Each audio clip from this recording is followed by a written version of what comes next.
you're on. Cool. Thanks. Alright.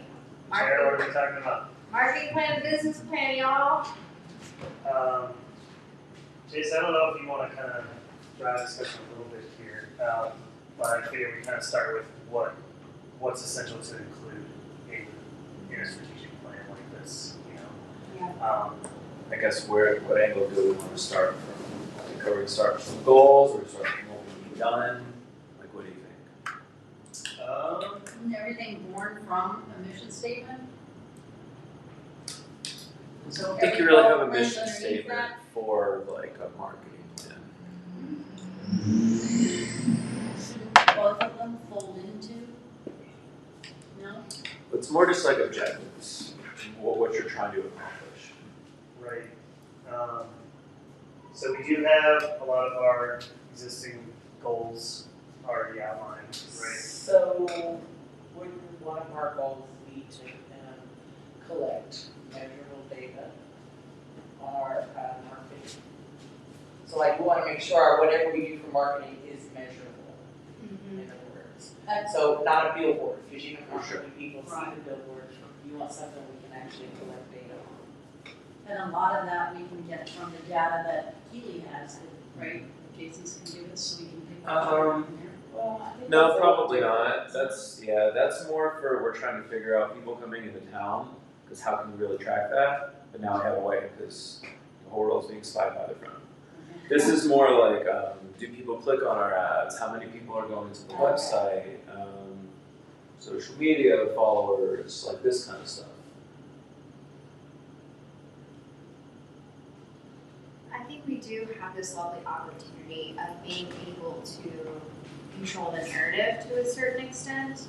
And I think that a good marketing campaign will not only attract tourists, but also foster a sense of pride for locals within our community. Absolutely. Because you know, sometimes there is that local negativity that I would love to breathe some positivity into.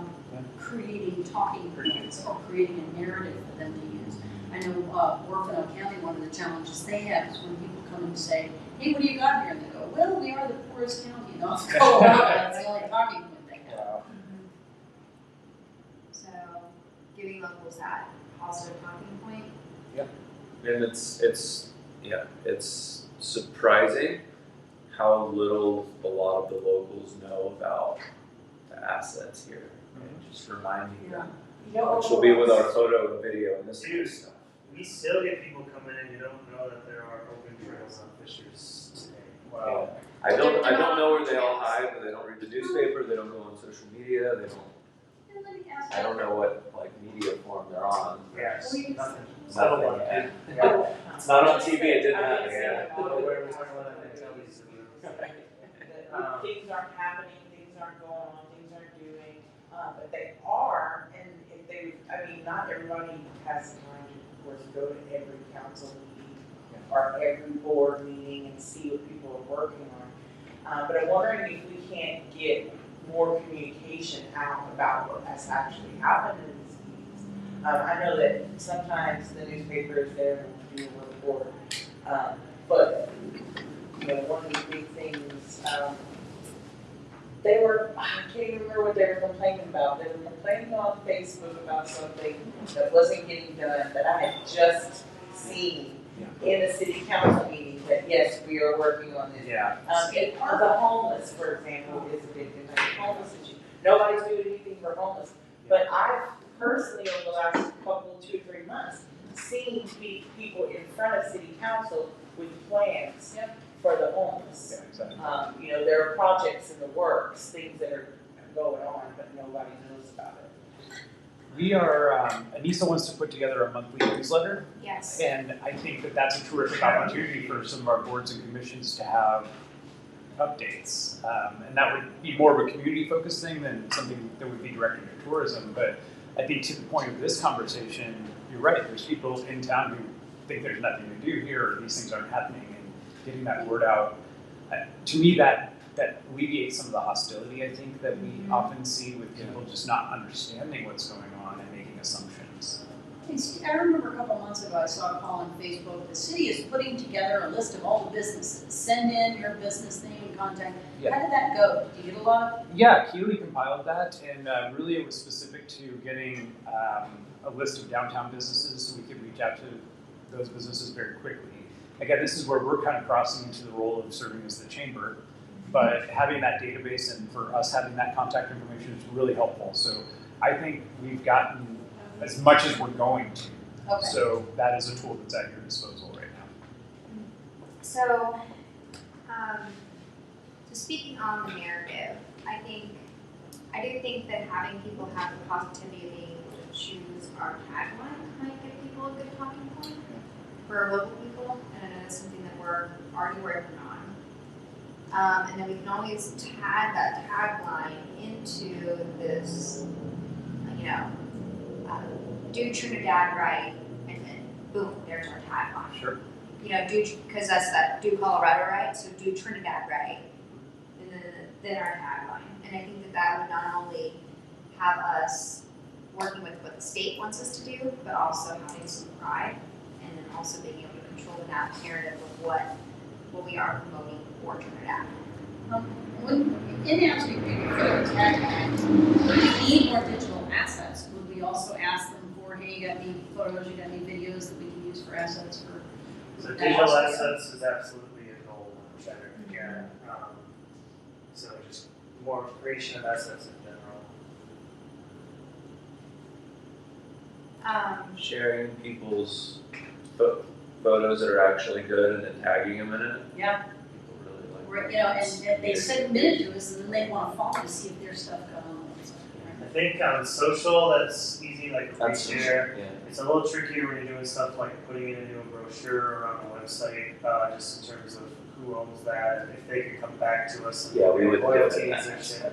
So that's And a they little said- barrier. If you submit it, this is, We could have fine prints for sure, but I think we're better off doing just getting stuff that we just own and is Correct. professionally created. It'll be much higher resolution anyway. If you're gonna put it in print, it needs to be really high. It's gonna look bad. We could always run a campaign where we have a hashtag, in Yes. which that we have our locals submitting like Trinidad's hashtag favorite summer event, or what's your favorite thing to do in the winter here, or what, and have those different things so that we do see something positive going on. I do Or love- we can start asking some of our events to start also posting onto those hashtags and having people create a buzz in the community naturally, organically. Yeah, I do love the idea of engaging locals though, yeah, and trying to get them to contribute to the overall effort.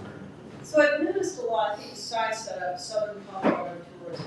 Does that create any sort of, if we have a, Trinidad Lodging Tax Advisory Board, Facebook page that's posting anything, is it confusing at all to have Yes, Southern Colorado right. Tourism, and you've noticed that too? I don't like that she did that. Yeah, I Holly agree. told me that's her organization is named that.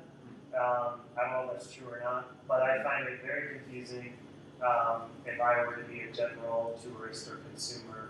I follow. So I'm not a fan of her taking that route. But I think the way I see it is that she's trying to fill a void Yeah. right now. So ideally, whatever we're doing will Supplement. supplant and surmount everything that she's doing. And that's similar to us trying to drown out like those shitty videos Yes. that are currently at the top of the search engines. So ideally, we could put that as a goal, is like we are at the top, right? Top, first thing on social media, first thing on Google, it's stuff that we are creating. And when people Google Trinidad, Yeah. Trinidad, Colorado comes up before Trinidad and Tobago. Picture. That would be a huge. Good luck. No, that's not gonna happen, but We have a website. Is it up and running? It is.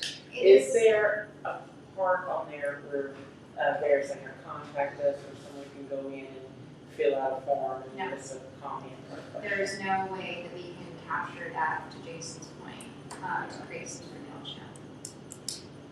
Yeah, I think there's probably buried in it some way to contact, but it's not front and center, and there's certainly not a form that people can fill out for information.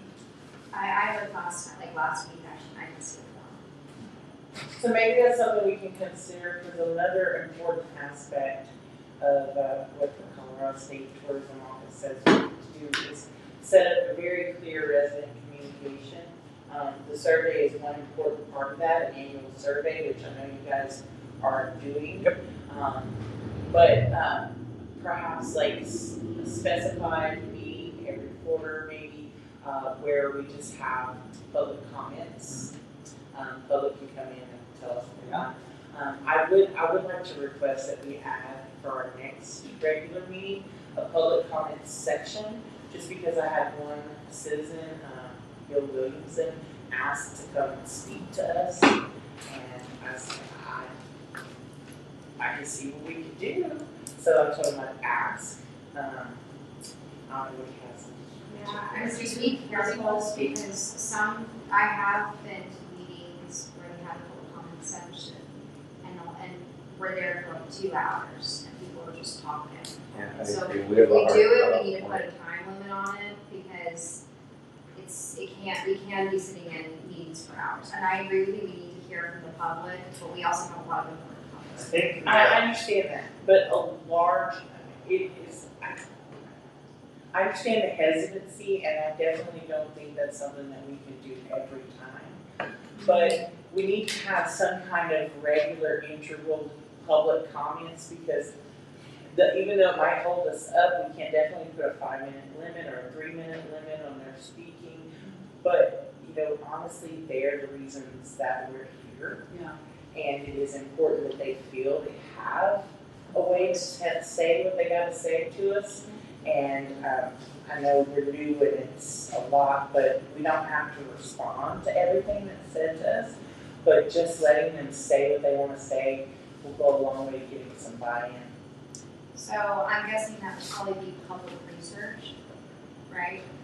Public comment They research. just called it resident communication. So maybe we You should. wanna have a good line of communication with your residents. You wanna have a good line of communication with your business partners in town, your tourism businesses in town. It's So maybe a lot of we people have do a forum, like once a quarter. I mean, I'm definitely not saying let's do this every time, but to have something as an option for them. yeah, Maybe I kind of want to get some of this stuff set in stone, so to speak, mostly because when people come in, we can point back to something to be like, here's what we're doing for that.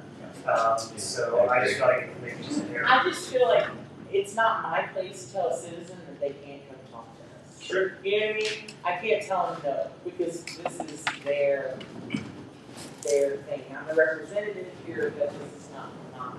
You know what I mean? Well, if we want to really dig into that one, we would really need to talk to Airbnb owners, and we need to talk to the owners of the hotels that are funding this board. 100%.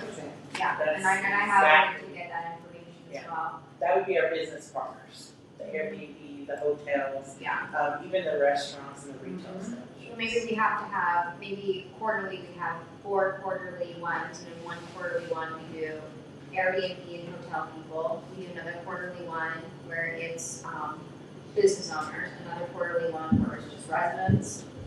And I think that hits our 4, right? Because that communication can work both ways, especially if we have something that we're planning and we want them to do something in like the business community. Having a regular meeting where we can be like, hey, we have this coming up. Here's what we would like from you. Can we get a commitment? I think also having that forum maybe for business owners in January and us actually knowing what events are happening, and we give them a hard copy and a digital copy, because some of our business owners are older and they don't always love a digital copy. A hard copy and a digital copy of, okay, this is when this is, this is when this is, this is when this is, and they can plan. And then that's also recommunicated in the newsletter? Probably. Come out Yeah, we quarterly? can definitely do that. Sure. Yeah, but I wonder how many people actually read that. I don't know, it's I one mean, venue. I know when it goes out, I just felt like it would be an extra, hey, remember, there's a huge golf tournament coming in this Yeah. weekend, blah, blah, blah. Yeah. Cool. Communication for the business owners has been a topic. Yes. Especially when it comes to like street closure. Yeah. It's really difficult. It's really difficult. The business owners feel very, very left out with what the city is doing, and there's a lot of resentment. And there's a lot of business owners feel like they've been just hung out to dry and nobody cares if they grow it or not. So, but once again, that's going down a rabbit hole of we're trying to do a marketing plan. And it's like I said, there's so much to be done, there's so many voids to fill. Which void do we pick? We can't pick them all right this second. Well, that's always stick. I mean, it's businesses that are stakeholders in what we're doing. Well, yeah, that's kind of where I'm looking at, I'm leaning into is that these are the people that we need buy-in from. These are the people that are gonna help us to get things done. So make them feel good for the people. So, then my question is, maybe this is a question for Steve, is are we able to, as an entity, just, we are promoting Trinidad as a whole, does it have to be super vague and just like, come to Trinidad, or can it be, come to Trinidad and eat at these restaurants, come to Trinidad and shop at these galleries, come to Trinidad and shop at these other shops? Yeah. Like, can we have those different, Sure. are we allowed to promote individual business entities? As long as Without it's an making it equitable weird. process in how Some we determine approval. which ones we're doing. Yeah, and that we, open it up so everyone has the opportunity. Yeah. Yeah, Equitable process, so what does that look like? Hey, do you want us to mention you in this newsletter? First 30 people would say yes. But, I mean, it just depends how we'd want to structure that. But so we wouldn't want to just pick like Bella Luna and say we're going to do a big campaign, come have pizza in Trinidad, and then ignore the smokehouse. So we need to make sure we're being inclusive of everyone. And I don't know what that looks like, but it might be an application process where we rely on the businesses to apply to be included as part of that, so everybody has that opportunity. Okay. So maybe part of our plan in 2024 is to create an application Sure. for businesses to have that buy-in.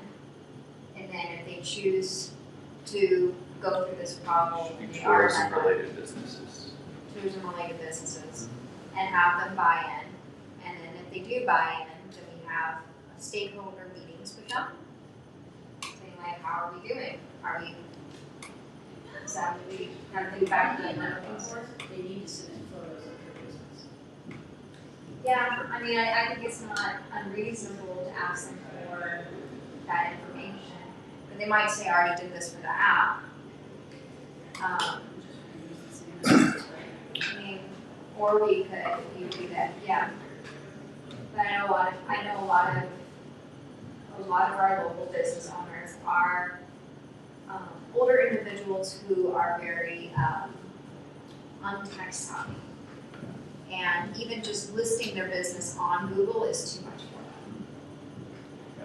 So, I mean, maybe that's something where we also partner with other boards, such as like Main Street Board, and they're trying to get some assets where we do some development and help people try to get, at least their business up on Google. Once again, it's still going down the rabbit hole of what we're. It's a chamber project, but we're once again going down the rabbit hole and not focusing on what the marketing business plan is. I mean, and chamber doesn't know what to do, right? They don't have the capacity. Couldn't we give them, these are the things that we want you to do? Couldn't we write what they're supposed to be doing? Couldn't we give them a business plan to follow? I don't know. That then provides value to the businesses. Website, increase website traffic, collect email addresses, Yeah, pretty standard stuff. The business. business or the chamber? The business. And just the asset creation, I've got that. Okay, so every medium.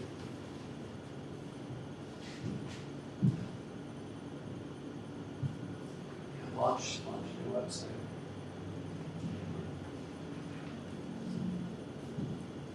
but I really think that the marketing plan, that being the top and controlling the narrative and not allowing all these side Southern Colorado this, or this person coming up with their own thing. I mean, so many people are coming up with taglines and stuff because of the void from this board. So we can work on fixing that problem and those problems, such as website traffic, database growth, emails. It's just gonna take video and article creation and lots of it. No, it's not gonna be a one-time thing and you go to the top. That's not how it works. Correct. I mean, I would love for us to be able to have some travel, what are they called? Influencers come and do best biking trails in Trinidad, best little shopping in Trinidad, best little things, and paying influencers to do those things is a huge help. Yeah. Because influencers have a lot that they do. There's so little information on Trinidad on social media. It's sad. It's really it's sad. ridiculous. And I think a few well-paid influencers could help. A few influencer partnerships. Extremely low hanging fruit. Yeah, partnerships. Influencer partnerships.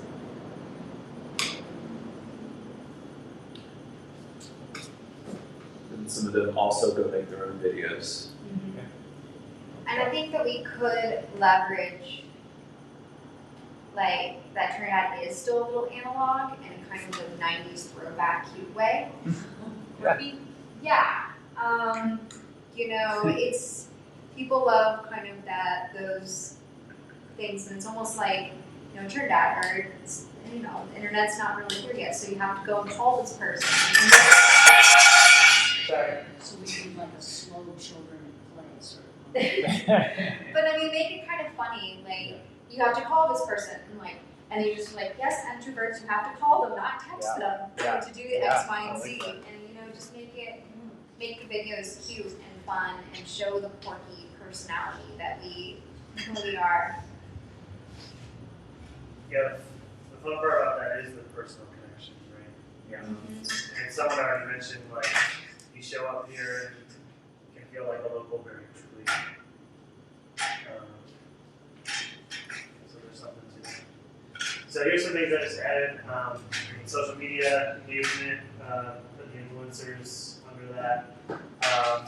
Obviously our digital marketing campaign is a huge component. I don't know if that's necessarily a goal or an execution step, but we've got ads, social media, Google Ads, SEO, search engine optimization, which also ties into the new website. I think we need specific landing pages on there that we're funneling those ads to.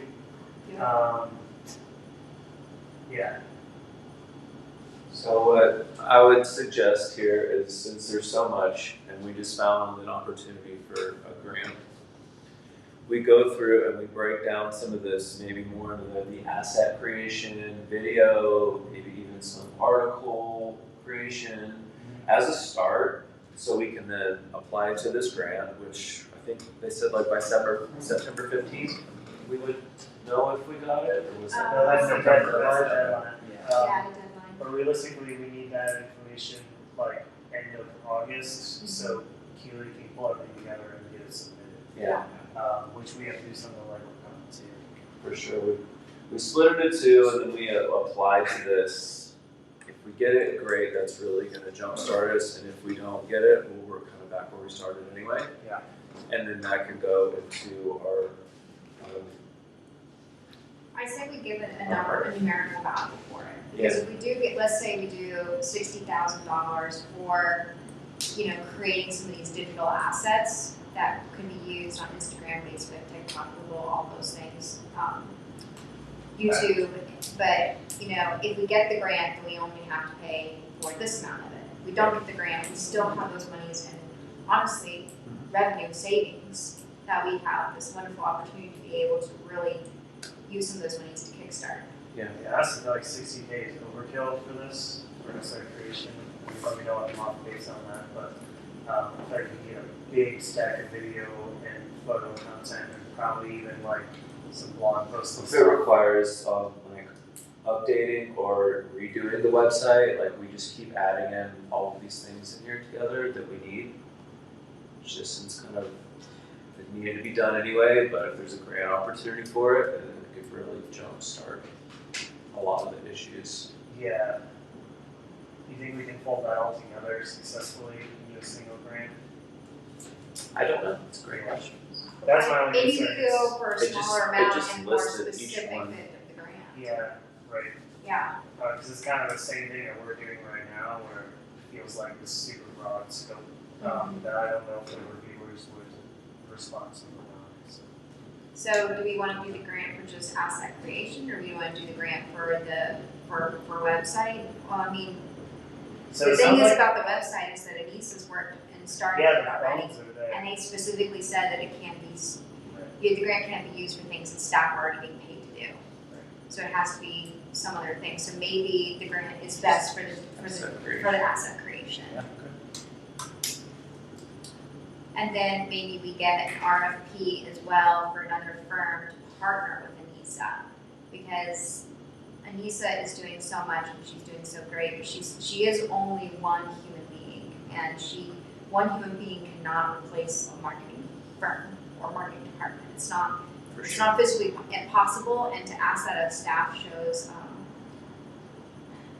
that's just a mean thing to do, to ask of one person, in my personal opinion. It just shows you don't grasp the scope of the project and you don't appreciate the amount of work that it is, and it's an enormous amount of work. Yeah, in one of these proposals that came out, which was just say like $100,000 one, this would be broken down. There'd probably be like 5 to 8 people working on this individually. Yeah. You know, one would be doing SEO, one would be doing, photo, one would be doing video, one would be doing article creation, like this kind of stuff. So Yeah, and so I think that having our city staffer as more like point person for them, for Anissa, rather than being the actual human being that's creating and doing all the things. It's just too much to ask of one person. Alright.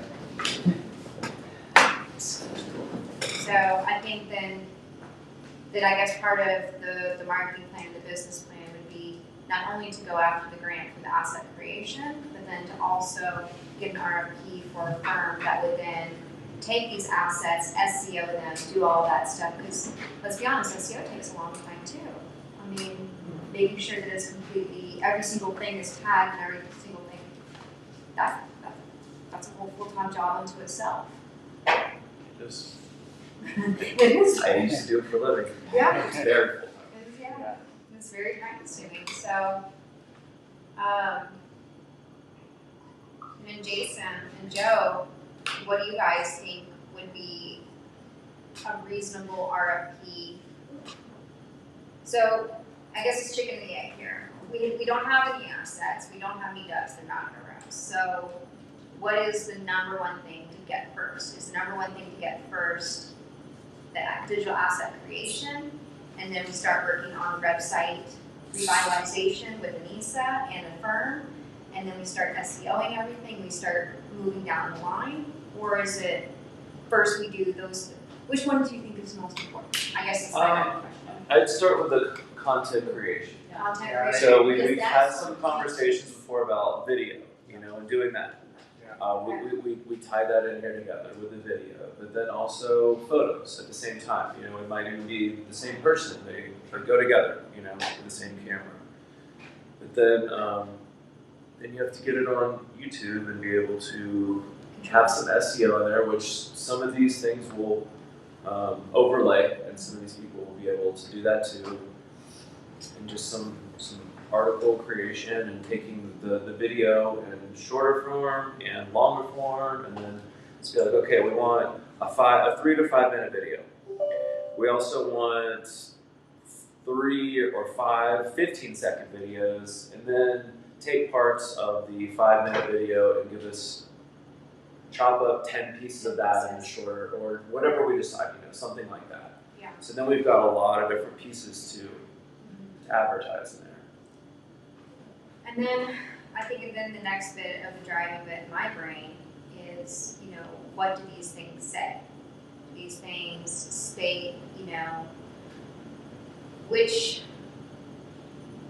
we have so many assets, whether it's Monument Lake, whether it's the golf course, whether it's bike trails, hike trails, working downtown. Right about historic every downtown. single one of them. Content is so cheap to buy right now because everyone's just using AI to help them. Let's give them 25, 50 ideas. It's really not going to be that expensive, honestly. Yeah, that's. Have them write about every saying single one of them. We can get that all done in the asset creation. And so I would also advise you take one more step back because we're getting down towards details and think about things like who are we getting at here? And we've seen some of that data in our preliminary stuff provided.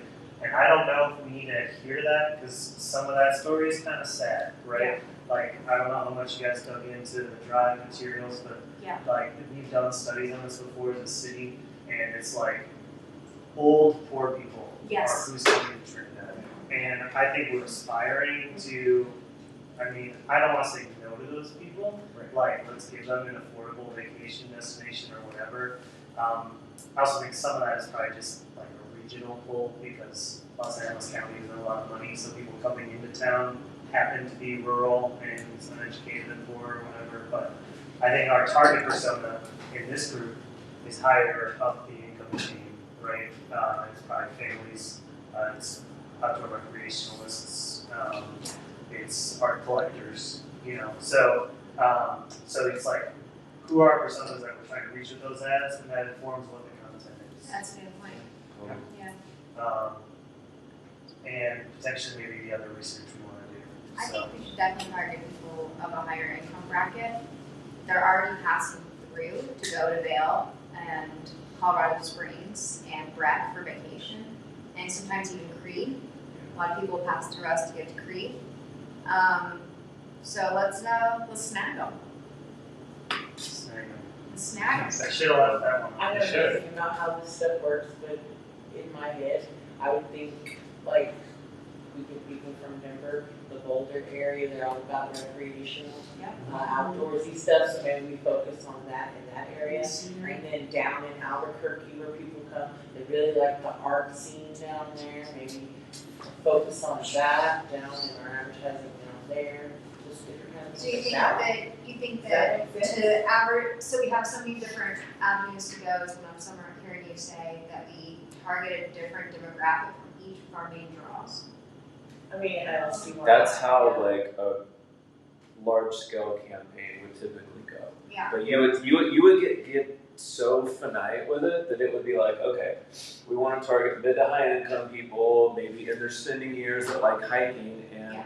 like what draws your attention, like people that look like you are in your age group. Like I've noticed that we've been getting a lot of what Carlos has coined this past week, heat refugees coming from Texas. Texas It's too darn I already got it up, just put it up there. It's just too darn hot in Texas, so maybe we could run a campaign in 2024 in Dallas, in Austin, in Fort Worth, and say, escape the heat, come to 5 degrees. Well, but it also is a dry heat, and there are wet heat down there, but you could still escape the heat, and then we could leverage the asset of Monument Lake. Yeah. Because it's always cooler at Monument Lake, especially in early June. And then a campaign like that would, I don't know how to say it, target people that look like Texans, you know, or that are, or, you know, with cowboy hats and horses and, you know, things that might be of interest to them. So you can get Yeah. insanely, like, detailed down to what you want to do, and that's going to be the most successful. I love my deans. Yeah, I love that with retirees because it's both like, it's just, they're couples who have time and disposal. Yeah. Which is separate from families. I think, because let's be honest, we don't have a ton of family-friendly activities. We do have skate land, but they're not always open. But we could, you know, if we do that thing where we say leveraging someone who applies with us, we could say, you know, stop here with your kids, let them go to skate land, go bananas for a couple hours before you drive to Manitou. It's an interesting thought. I mean, it depends on the family. Like, I travel to somewhere to go camping. So, like, we're talking about the outdoor rec side, like in promoting state parks. just putting that on people's radar, like a front ranger who's never been down here in Camp Tier, be like, bring the kids, stay a night or two at the lake, go paddling. I mean, that's all to me very different. That's true. And I think there's a couple other things too. We just bought a whole bunch of youth golf clubs for the golf course, and so those are certainly something that people could use. Yeah, exactly. The library has a lot of youth programs that even visitors can get attracted to. So I think that's a good point. The other thing I would say is Texas certainly. I think we're already getting a lot of people coming through Texas. What I think you all should do is maybe think about, are there other areas of the country that we want to target campaigns for? What type of geographic people would we like to see come to Trinidad? I think if we could, I know in the East, people just love Civil War history, Right. and they love history in general, and they do travel for history, like one in Williamsburg. I think that if we could really develop a historical story in Trinidad with Wild West, we could get a huge amount of Eastern people out here to want to see Wild West, to want to see where Doc Holliday went. I mean, shoot, I even was in Iceland, and they had a cane that Doc Holliday supposedly used in one of their museums.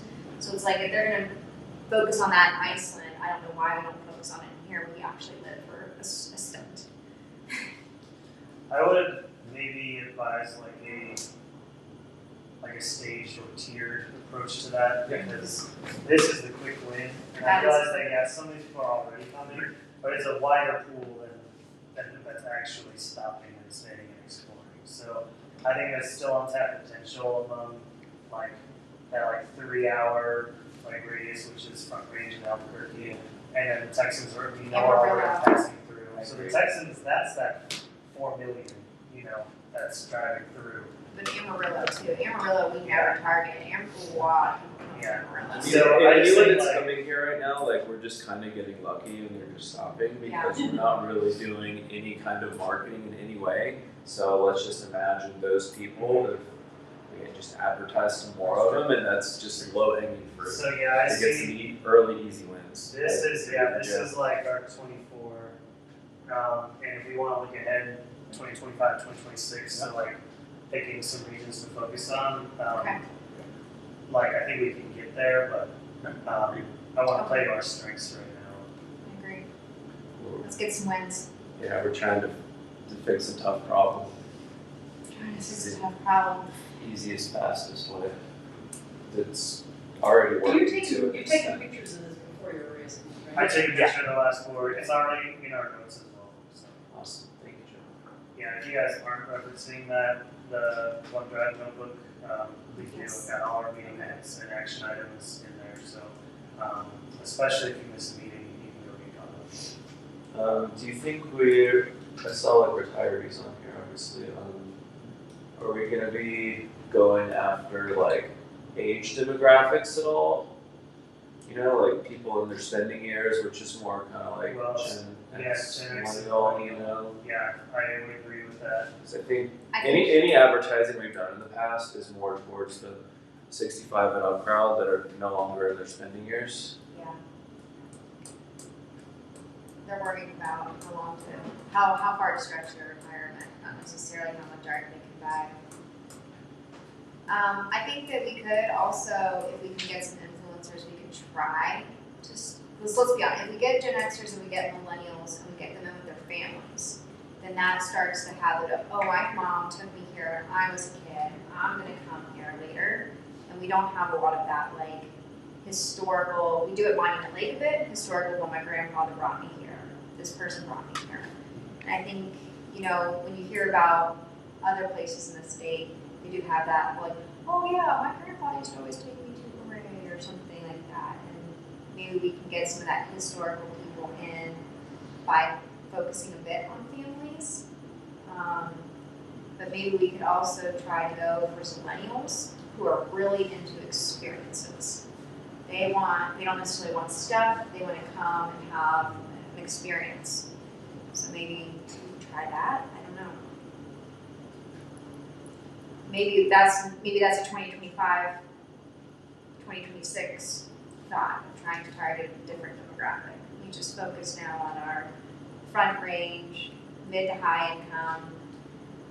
Well, this will all be part of it. So, like, case in point, when Jason and I are digging in on the digital campaign, these are literally criteria that we plug in terms of who is going to serve that narrative.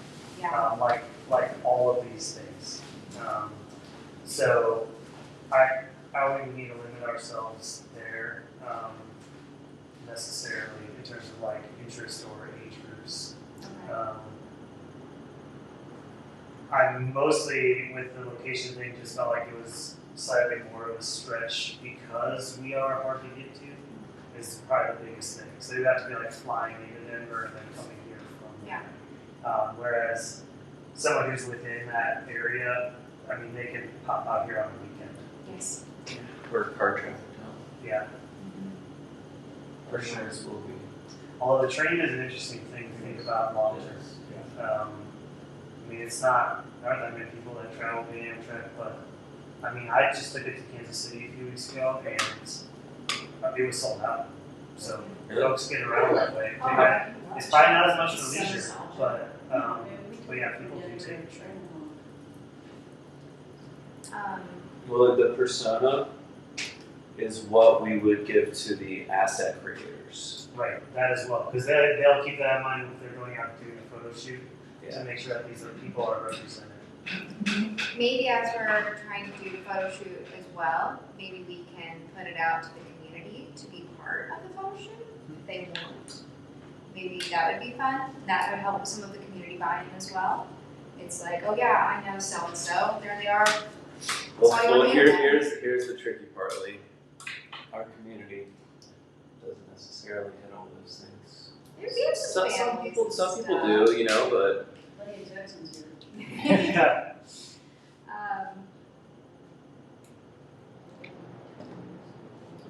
I mean, with Dr. Driver, we could also target LGBTQ group as well, the trans community. I mean, look at Subaru. They built a huge empire by targeting lesbians. With 2 dogs. Yeah, with 2 dogs. Do you think that plays, I mean, I think that comes back to our local engagement where we need the town to be prepared for that That's true. before we go out and promote it. I agree You know, with I'm that. surprised because there is a high number of Yeah. LGBTQI people here. And I think overall it is friendly, but I just don't want to pull someone in and have them have a bad I think the experience. loudest voices are coming from the smallest group. Yeah, that's probably true. I just want to bring it up to make sure that we think That's true, that that think it's that good one for through. Maybe that's something that we consider down the line then, and we just in 2024 and 2025 focus on what's working and what we do have, and then we can subgroup it if we want to highly target a group. that's how you usually start a marketing campaign. You're like, Go broad. can we just do what we're doing better? Because that's the easiest and the fastest. That is the easiest. And then when you have to start doing other things, then there's risk and starting from scratch and testing and all that kind of stuff. Yeah, so Yeah, we are kind of building that baseline maybe for let's the next build year and this. a half. So I think we have all of our personas then. Yeah, I think that the sound are Yeah. pretty good. Is there anything you would add, are we missing anything in terms of like just a general bucket there? Yeah, like location, age, income, interests. Yeah, maybe music, you know, art also kind of falls into that too. Yeah. That's- And I think that's definitely something as we could advertise as a small town that's gonna have live music going on almost pretty much every single night. I've heard a lot of honestly. people going to labs for music. Yeah, that's, So I think is that's pretty unique for us. a You know, demographic, or are we targeting people who are just on their way through? So tacking on Trinidad onto their existing vacation or something? Probably, realistically. Yeah. So Or, yeah, or like. passerbys? Yeah, it's definitely, I mean, Well, I-25. it depends. If it's Texans, probably. Yeah, I like, think the front range JBQ, that's folks that we, and we can think about this for asset creation as well, with like these articles, is like itineraries, where it's like, okay, we know that we're targeting an outdoorsy Gen X person from Albuquerque who likes to go to art museums also. And so we're like, here's the 6 things you should do in Trinidad, here's where you should stay, and just have that content ready to go and get it served to them via all these other methods. I think- Like things to do in Trinidad Yeah. for stopping for an afternoon, or things to do in Trinidad for one day and night. Yeah, and we can build different versions of that, right? Could Yeah. we build one for Amarillo, being that Amarillo is actually larger than Colorado Springs? This is something that should start and never end. Yeah, Like it's a new one coming out like every week. You know, that's realistically what we should be doing. Because And I the great thing is that this is long tail stuff. So once it's built, You it can rank easier on that. keeps working for you, and then you can go back, revise and update. It keeps working for you. So you just kind of keep, like, especially the search engine stuff, that just builds on itself over time. yeah. Kind of starts becoming a self-fulfilling machine. For sure. So I think the budget portion is pretty easy. If we budget 500,000, which is kind of what we're, I guess, sort of guessing upon, it's going to be our budget next year. Well, we need to pull out stuff that wouldn't be under marketing specific, like I know the Welcome Center is its own discussion, but we have other line items that are part of that 500K. Yeah, the I know. So the 500, what I was about to say is in the marketing 30%. 30%. So is that what it says? I don't know. I need to find the right document. I think it's marketing is 35%. I can't remember if it was 30 or 35. And quality life is 30. And then Welcome Center and staff is 20. I'm just trying to remember off my brain right here. I don't think any of the documents that we have today, but I think it might have been. Yeah, I this think. doesn't have Can you percentages. see? Can you help us real fast? Sure. Marketing in our new budget in 2024 is 35%. 35%, that's correct. 35%. Okay. So if we guesstimate that we're going to just say that we have 500,000 this next year, correct? Yeah, That's a good that's guesstimate. a good guess. So we'll just divide that by 35%.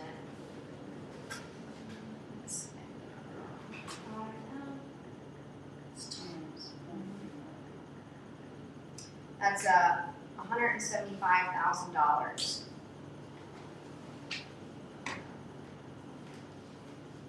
And that's roughly what the previous tourism board was putting into what they were going to do with the marketing and advertising vendor, that type of thing. But there's also 10%, 5% of the funding is discretionary as well. So I would say if that's what your priority was for spending, we could add another up to 5% to that 35% as well. Okay. So I maybe think it is definitely for next year. Yeah. Since we're starting from scratch. Exactly. So then 40% would be, and 5% would be.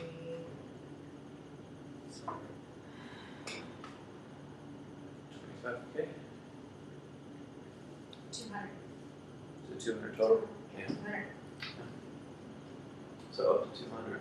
So 175,000 to 200,000. That's roughly.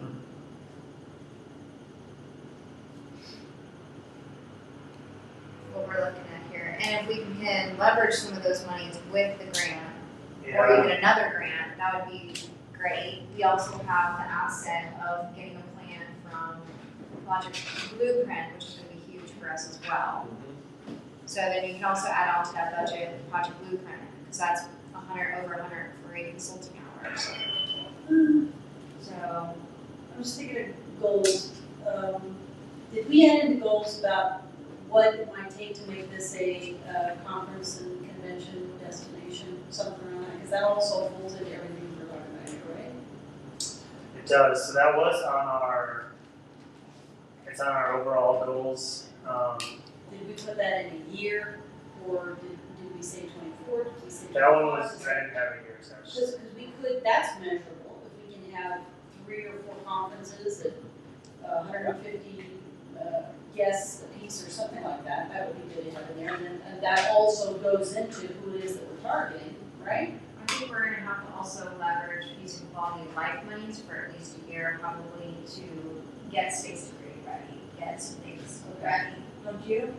I mean, I don't know if we could do that all of a sudden next year, and we'll have to look and just, I mean, get some help, you know? Yeah, I think well, we're we really have that's one employee here. one employee here, Yeah, yeah, I just don't think, I don't think Mark We're is. not quite there yet. And we're not just talking about Space to Create as a location, right? Because I know Fort Wooten is wanting to do the same kind of thing, they're wanting to host events. Now, they're not appropriate for anything beyond maybe a wedding or that kind of stuff, but there are several places in town that are like, yeah, we want to do all And of that. hotels, things. The Mitchell. hotel, the new hotel. Well, maybe in 2024, the goal for conventions is figuring out what those assets are. What those assets are and making sure that they're ready. Doing the research to figure out what do we need to tell them to do to make ready for that kind of And stuff. then get the packet for conventions. That's And then that. maybe the goal for 2025 is actually having 1 to 2. And then 26 is having 2 to 3. What do you think? Staffing is the next one. Yeah. So But that's, again, once we have our assets, we'll be able to make Yeah. a more specific thing for hosting events right now. Because right now we don't have a picture of any of them. Yeah. The, We already own, I know there's pictures of like really cute downtown, we have those kind of assets, we have access to those. Sure.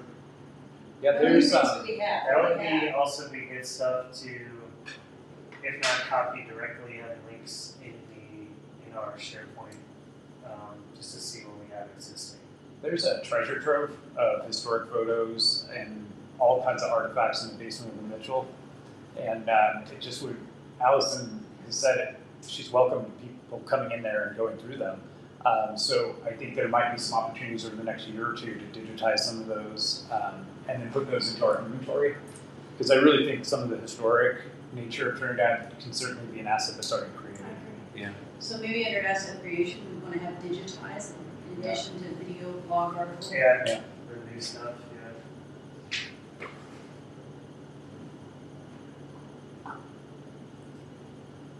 So eventually, we'd really like to see the Fox Theater become a premier event space too, because it can certainly be for performances, but I mean, can you imagine lectures, conferences? What's the reality on getting that thing?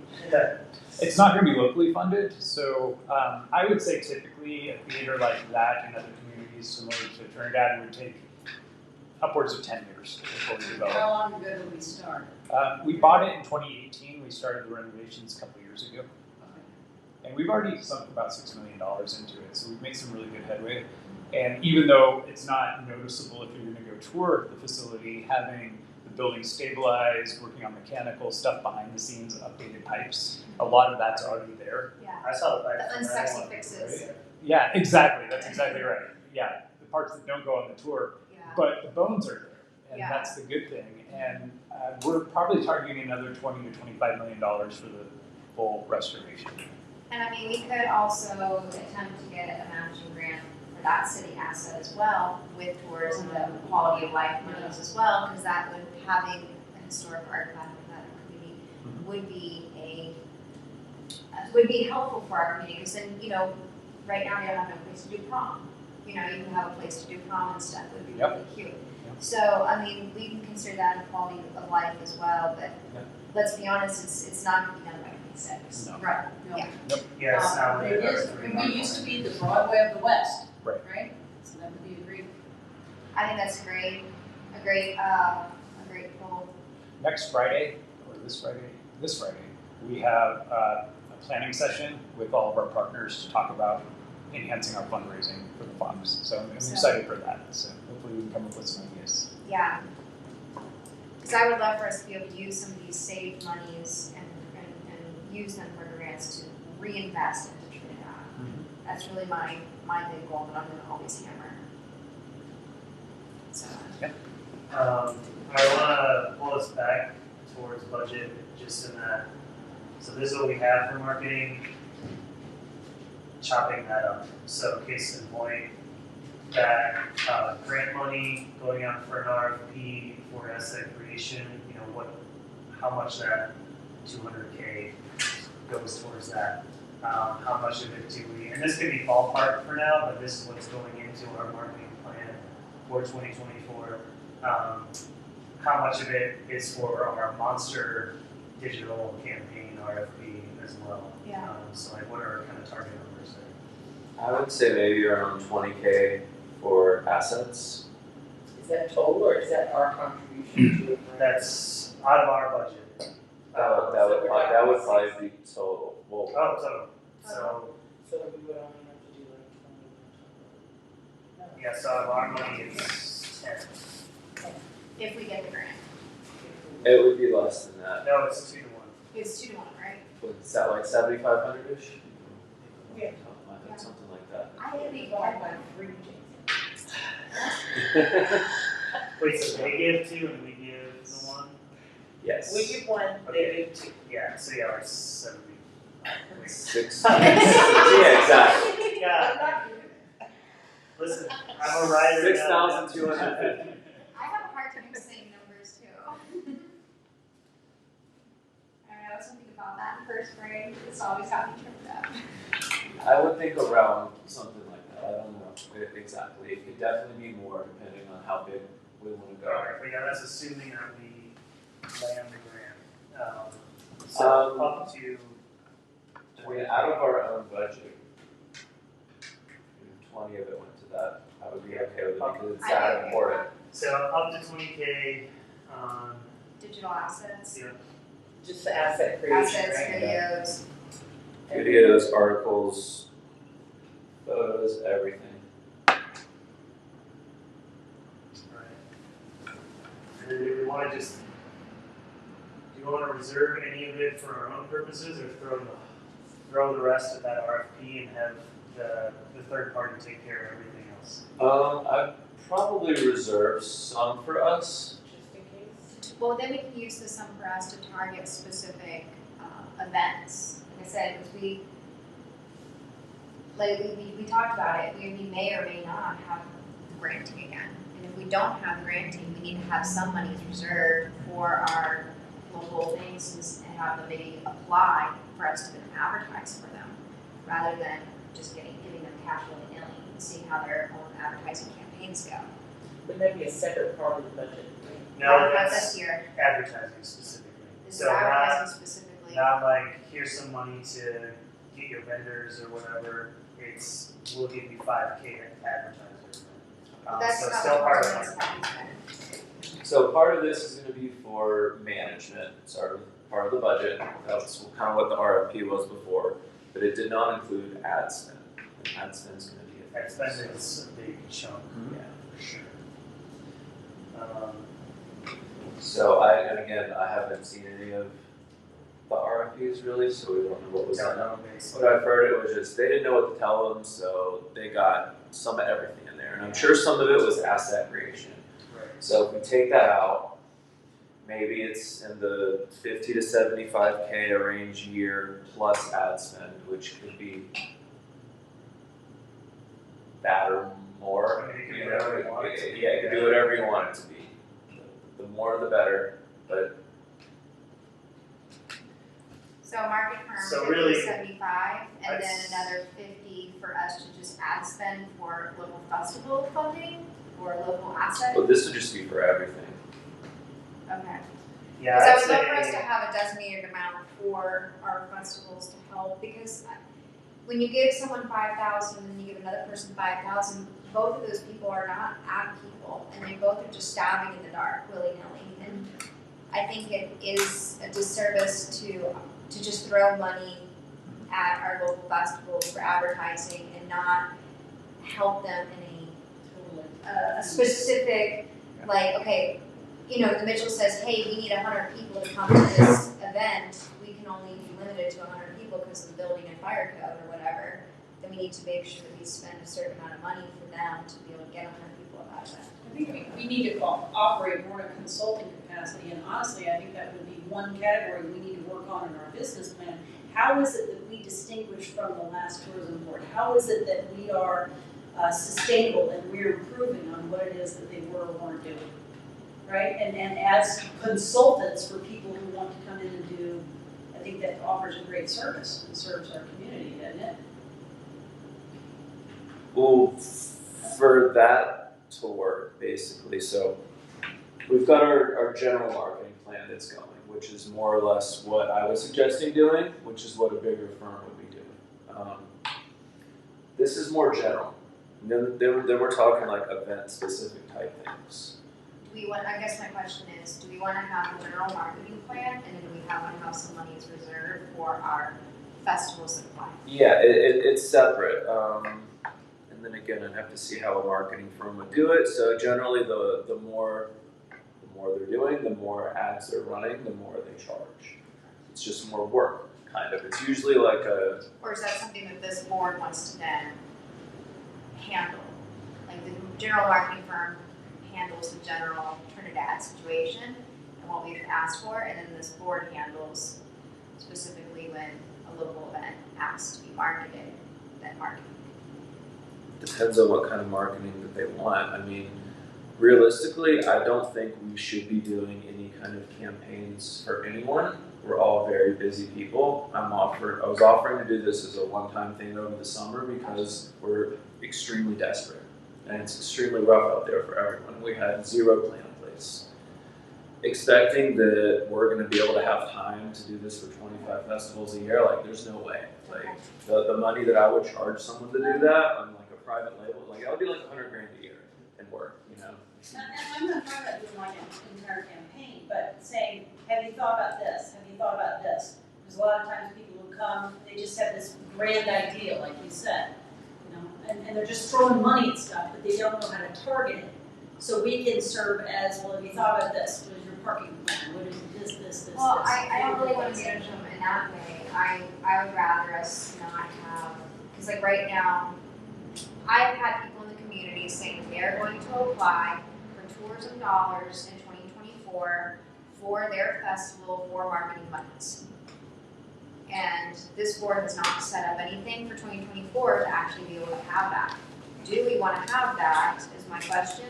And if we don't want to have that, then we need to make sure that we put in those ad monies that we're going to be paying a firm, hey, we are going to have 10 festivals of varying different sizes of local things that are nonprofits that we would like you to advertise as well. And then we have those those nonprofit entities apply for some of this professional marketing done for them. So Yeah. they don't even have to worry about the marketing. We're not part of that. We're just going to promote the event, and then that takes away, I'm getting $5,000 from tourism. They don't even have to worry about it anymore. I'm gonna suggest that we just lump maybe another 20K that is kind of discretionary marketing. That's, we can use it for events, we can use it for whatever that comes up that would be an advertising marketing initiative. And then everything else goes to the pros. And we can decide that if someone comes to us and they say, we need help. If our third party vendor has advertising budget that we've already given to them as part of that RFP, and we are like, hey, add this event to your ongoing ads that are happening right now this month. We can slot that in. If all that money's already been spent, we can go back to the discretionary and like pull from there. Just trying to give us flexibility, Yeah, but also maximize the amount we can throw at that RFP. yeah. I agree with you. I want to throw as much as we can at the RFP, but I know the community is thinking we're going to be spending $100,000 to be given to nonprofits, and that's not really in the purview that the council has set up to us unless we choose it to be. And I think we need to think about that there are events that are counting on tourism money for their only advertisement dollars. There is 10% of the budget for arts and cultural events, which comes out to about $50,000, and to me that would be where Do you we're want to do comfortably. it from there? Absolutely, Okay. absolutely. I think that's the best use of that money, and that could be marketing, helping them with marketing, but it also could be some operational costs, whatever you all think is best. But I'll be honest, I think that these local people, it would be better money spent for operational costs for them, and it would be better for our local stuff to have an actual firm take care of it. Because most people here do not have an advertising person on their board that actually did a great job. Right. You know, most of them are just stabbing in the dark, they're throwing it into Billboard. billboard. Yeah. So, let's be honest, if we could get them to do a better job by spending money using that, it would be great. And we're already, I mean, as a board, we're already spending some of our marketing money on promoting individual things, or as we're supposed to be, based on what we did, renewed on the radio ads. So that's getting the specifics. God knows if that's happening or not. So, say there's a nonprofit that wants to have an event, is there any way that one of their events could qualify for funding under quality of life instead of a marketing event? It would probably be under that, depending on the nonprofit, I would put it under that 10% for arts and cultural events. That seems to make the most sense to me. Yeah, it's more that than like lodging tax advisory. You know, it's to get heads and beds to generate tax revenue. It's not quite the same thing. Yeah. Some of them Well, do we both. do have, well, that's what the marketing portion of the budget is for, to get heads and beds. 10%. That's really what the arts and whole budget festivals. is for. But we are gonna have a percentage of the budget that is put to quality of life for the residents. So that doesn't necessarily have anything to do with getting heads in the beds, but it's so that part of our money can go towards making life better for people that live in Yeah, Trinidad. that's the like the quality I of think life. only to the extent that that also brings in more people in terms of our board's purview. Our number one goal is increasing lodging tax revenue, and everything else goes back to that. So do I agree as a community member that I want to see that stuff happen? Yes, but like what our board's purpose is to bring people who don't live here to Trinidad. Then I'm confused about what the change in the ordinance. So the council, kind of their policy direction, including quality of life, is they feel very strongly, and I agree, that our amenities that we have that we don't have the funding to maintain, yes, they're good for our residents, but they're also good for our tourists. So we want people to go enjoy the Wormhole Trail. We want people to come to a premier 9-hole golf course. Once we get our river walk, we want that to be maintained pristinely. We want our parks to look good, our boulevards, the flowers downtown. So those are the types of things that really just make it's the polish on it. That's the quality. And that's what I mean in that, to the extent that it feeds back into tourism. So it's things that we love to do that we know that visitors would love to do as well. Versus like going to the rec center, and like that's really just for residents. So there's services that overlap and some that That's right. All right. So let's recap here. So if we pull another 20K out, Yep. that's 160,000 remaining if we are using our discretionary money. Potentially a little bit more if we do win that grant.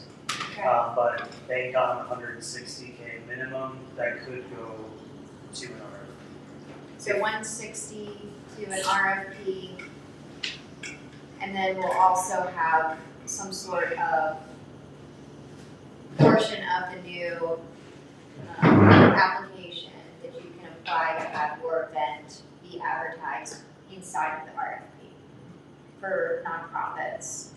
Is that, Yeah, well, so that's our next agenda item is what's in this RFP. what is that RFP? What are we Okay. taking out to companies and telling them we want them to do? What do you want them to do? So we've got 30 more minutes on general marketing plan.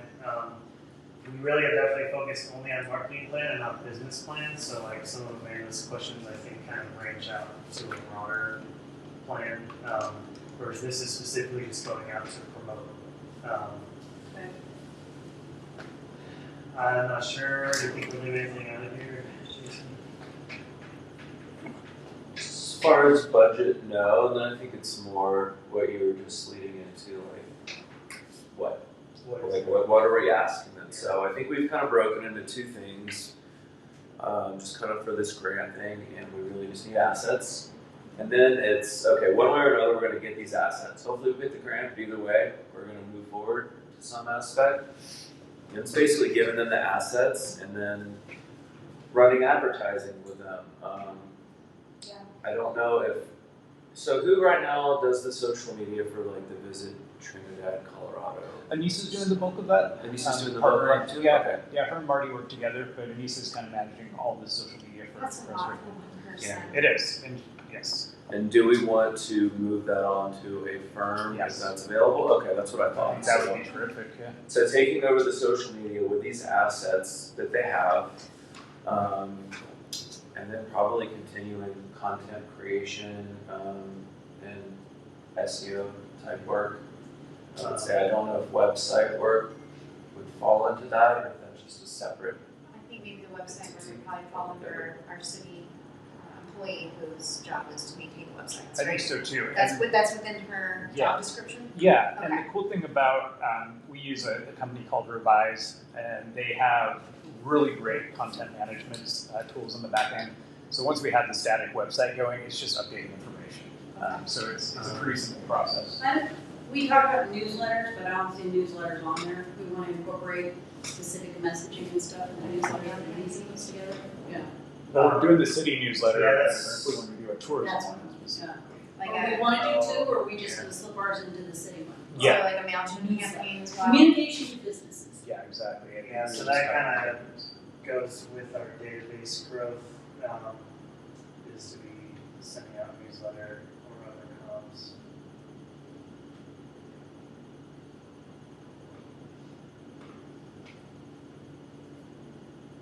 And would the, where are we thinking that the firm would do that, or is that something that we would do as city personnel? Sorry, which part? Use newsletters, Like, so if we start with massing email database, sending It out depends lots. on which kind of emails we're capturing. So if this is something for city related, but if like what I was, proposed to run is going to be more tourism related, like capturing emails on there, and then Yeah, that's that what would we're be talking about. something more tourism Just related. tourism specific newsletter, because we don't, I think our group, we don't need to worry about the city side, they're already doing that, we'll Yeah. just feed them info that is Exactly. relevant Yeah. for the locals. This would be promoting tourism specific things. And I think they should as I think, well. yeah. It should be going at every different angle because some people don't read emails, some people don't go on social media, not everyone does everything, and most people usually hone in on one social media platform, or they just search things on Google and they hate video, or they hate reading, they love video, so having access to try to capture as many people as possible. Alright, Sweet. um, I think we're about there then, huh?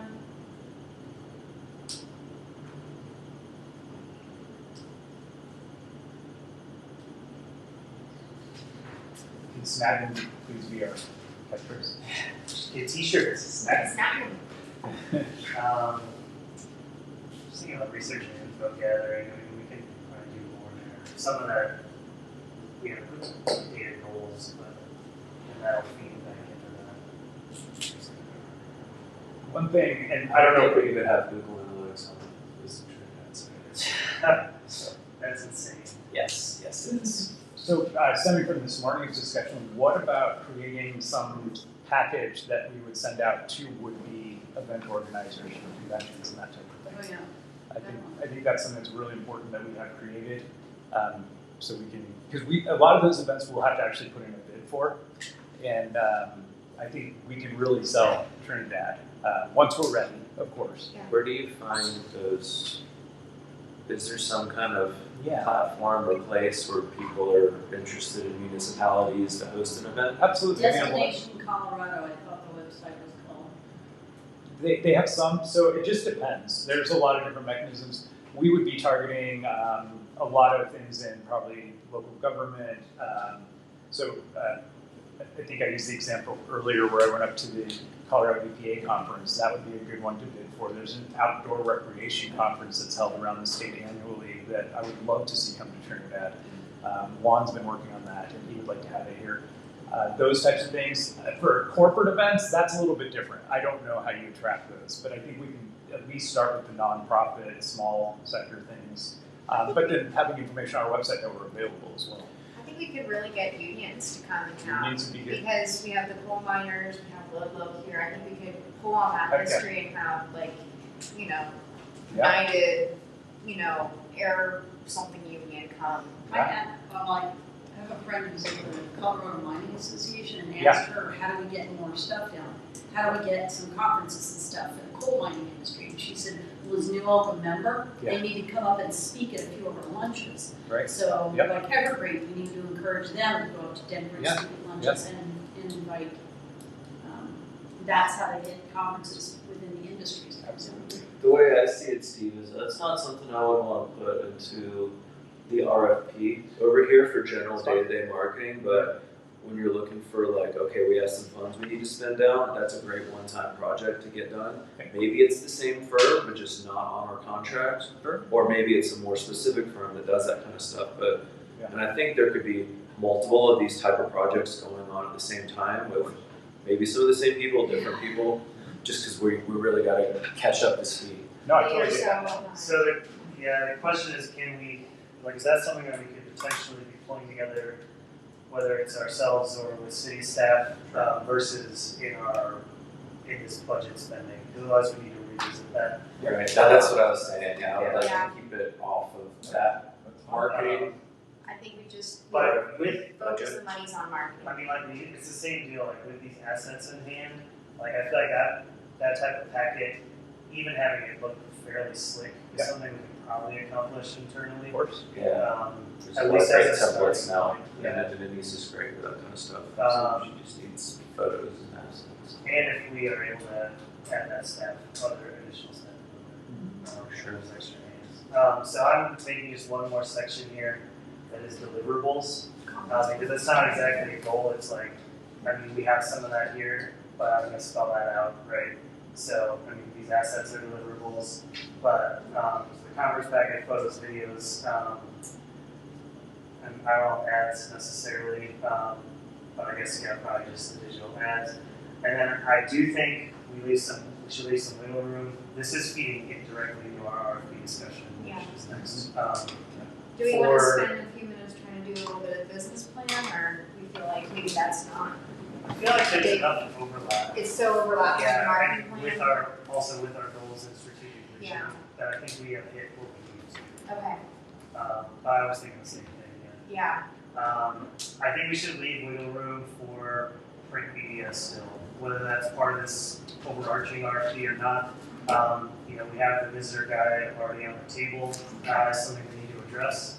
But even if, pamphlets, brochures, maps, that does still need to be at least part of the picture. I don't know how effective that all is, but, it's something that has to be just at least. I think you Yeah, have to the have article a visitor, you creation have to should have a definitely visitor's be in guide.